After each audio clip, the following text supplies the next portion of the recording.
mórbida. Sana já pesou 120 quilos.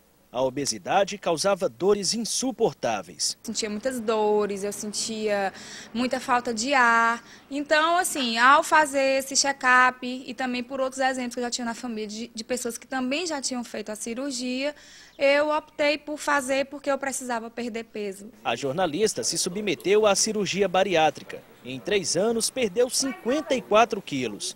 O principal benefício, segundo ela, é a qualidade de vida. Hoje eu me sinto muito bem, é muito bom ver o tanto que eu evoluí e é muito bom não sentir dor.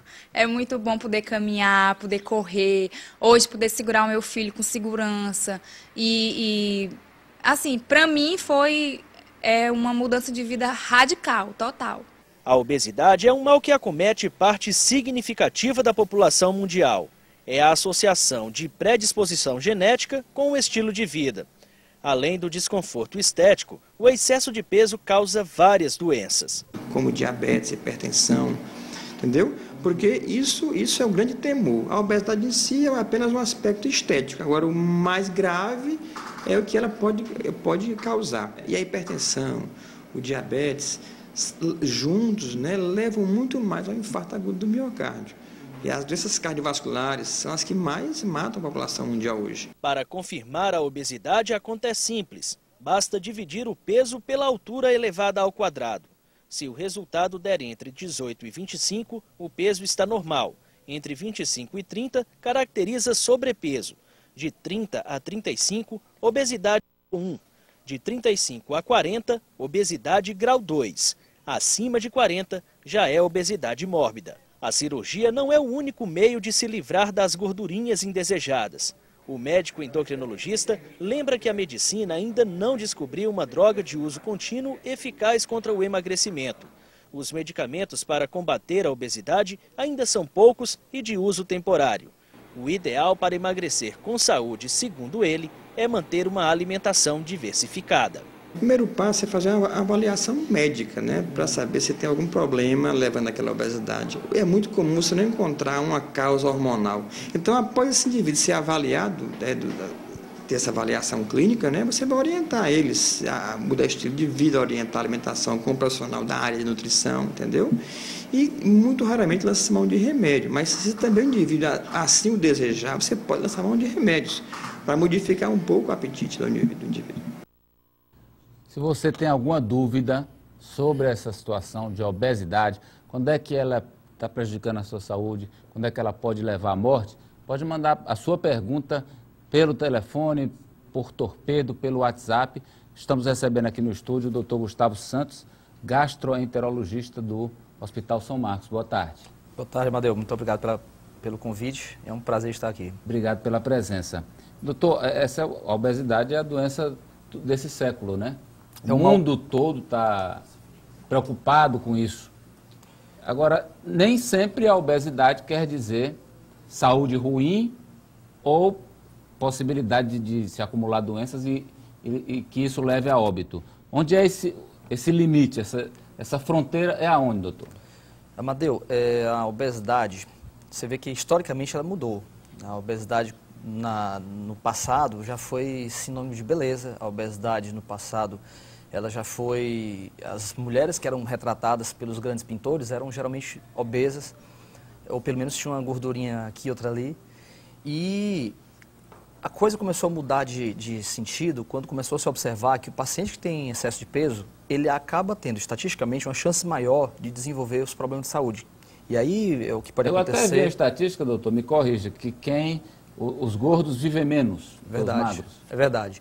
O obeso mórbido não é todo obeso, porque, como você falou, existe o obeso que pode ser saudável. Então, até determinado limite, que foi a sua pergunta que eu vou já te responder, até determinado limite, a obesidade ela é só uma questão estética, como disse o doutor Salustiano. Mas a partir de determinado limite, e esse limite é quando a gente faz aquela contazinha lá do IMC, quando passa de 35, tem que principalmente... ser um especialista para fazer, doutor? Não, uma calculadorazinha qualquer a gente faz rápido. Você divide o peso pelo quadrado da altura. Então, se jogador, né, Amadeu, que é gordinho. É o Walter. Mas é atleta, Walter foi né? até gol no Flamengo sábado.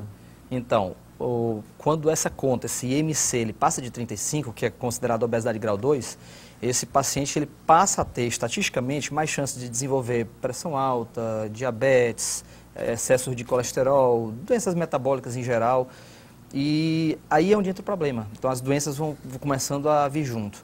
Em resposta ao seu comentário da questão de que vive menos, o obeso mórbido, estatisticamente, ele vive, em média, 12 anos a menos do que uma pessoa magra. 12 anos a menos. E isso não é difícil de você constatar. Quantos obesos mórbidos você conhece com mais de 70 anos? A gente conta nos dedos, né? A gente lembra, tipo o Jô Soares, você conta um ou outro obeso mórbido com mais de 70, mas é difícil. Doutor, agora em que situação se configura a necessidade de uma intervenção cirúrgica?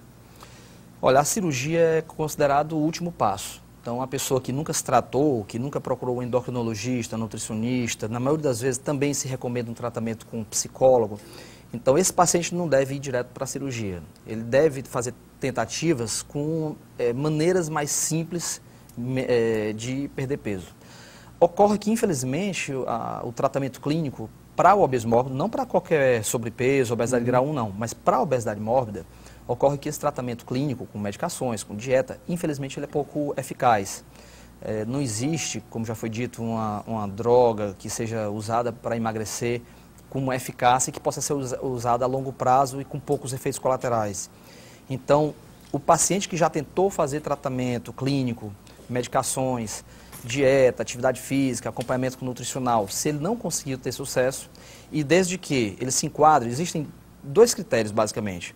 Desde que ele se enquadre neles, a gente pode operar. Então, resumindo, eu poderia dizer o seguinte: se aquela continha lá do IMC passa de 40, ele é considerado obeso mórbido, então ele pode operar. Se não chega a 40, mas fica entre 35 e 40, que é a dita obesidade grau 2, ele também pode operar, mas nesse caso somente se ele tiver o que a gente considera uma comorbidade. Comorbidade, traduzindo, é quando a pessoa tem uma doença que seja causada ou agravada pelo excesso de peso. Quais então, são os tipos de cirurgia bariátrica?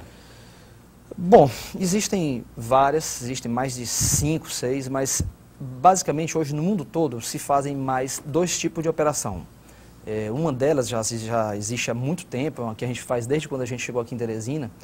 É uma cirurgia que a gente chama de bypass gástrico. Tem outros nomes, mas ela é mais conhecida como bypass gastro ou gastroplastia. E a outra é uma que é mais nova, é uma técnica mais recente, chamada gastrectomia vertical, que tem um apelidozinho chamado de sleeve. As duas são eficazes, as duas têm ótimos resultados e são as que se faz mais hoje em dia. Tem muita pergunta aqui, doutor Gustavo, dos telespectadores, a maioria com dúvidas em relação à cirurgia e até a questão de ser ou não obeso. O telespectador aqui diz que o neto tem 9 anos, 40 quilos, está com colesterol alto, tem ansiedade, o médico passou sertralina e ela quer saber o que pode fazer para melhorar a situação dele. Certo. Olha, a criança tem 9 anos, não é isso? 9 anos e 40 quilos. Isso. Nessa idade, infelizmente, está havendo um grande aumento da incidência de obesidade. E o pior que é uma coisa até estranha de se ver uma criança dessa idade já com essas alterações de saúde, mas está sendo cada vez mais frequente. Nesse caso, eu que faço cirurgia bariátrica, eu não sou o mais recomendável para ajudá-la, porque nesse caso não é caso de cirurgia, a gente costuma operar os pacientes na faixa etária entre 18 e 60 anos. Só maior de idade. Né? Isso. Existem casos em que se abre exceção, nós podemos operar pessoas acima de 16, desde com alguns critérios que a gente considera, e até 65 anos, desde que a gente veja que há segurança. Mas 9 anos aí já realmente o tratamento é o que ela mencionou. É medicação, acompanhamento nutricional, acompanhamento psicológico, que criança muitas vezes tem a questão também psicológica que pode estar interferindo nisso. Quando o paciente chega ao consultório do senhor para fazer a cirurgia, logicamente obeso, mesmo com o diagnóstico de que vai fazer a cirurgia, ele precisa emagrecer um pouco? É recomendável, não é obrigatório, mas é altamente recomendável. Por quê? A gente sabe, isso daí são as estatísticas que mostram que o paciente que vai operar de obesidade mórbida, ele vai se submeter a um certo risco. Felizmente é um risco pequeno, mas é um risco. Mas a gente sabe que quando o paciente perde peso antes da operação, o risco é minorado. Então a gente pede porque... As taxas ficam melhores, né? É bom para o próprio paciente, ele vai operar com mais segurança. Doutor, quero agradecê-lo pela presença aqui com a gente. Muito obrigado, Amadeu. Pelas informações que o senhor nos trouxe. Eu que agradeço. Muito obrigado.